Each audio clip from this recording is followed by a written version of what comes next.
Magkakaalaman na kung madedepensahan ba ng TNT Tropang Giga ang Commissioner's Cup crown sa Game 1 ng Royal Rematch nila kontra Barangay Ginebra Gin Kings. Live mula sa Mall of Asia Arena, nasa frontline ng balitang yan si Ian Suyu. Ian, anong latest dyan? Jackie, all-out bakbakan.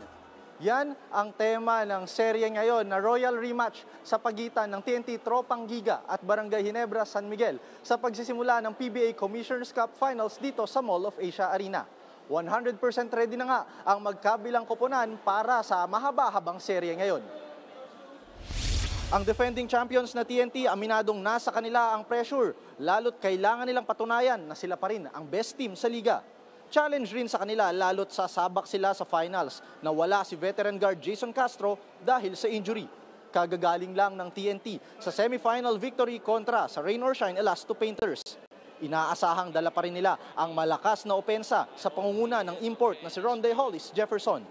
Habang ang Ginebra naman, gigil na patunayan ang sarili nila sa final stage. Kahit pagod ang ilang Gilas boys mula sa international campaign, pinataob nila ang top seed Northport Batang Pier in just 5 games. Ito na ang ikatlong beses nilang makakatapat sa finals ang TNT. Sa dalawang finals encounter na yan ay nangibabaw ang Tropang Giga. Jackie, bagamat hindi pa nga nagsisimula ang serye, tila may problema na kagad na hinaharap ang Barangay Ginebra dahil hindi pa sigurado kung makakapaglaro ang kanilang star forward na si Troy Rosario dahil sa iniindang calf strain noong semifinals Game 5. At yan ang latest mula dito sa MOA Arena. Jackie? Maraming salamat, Ian Suyu. Mga kapatid, Cheryl Cosim po, huwag maging huli at maging una sa lahat sa balitaan.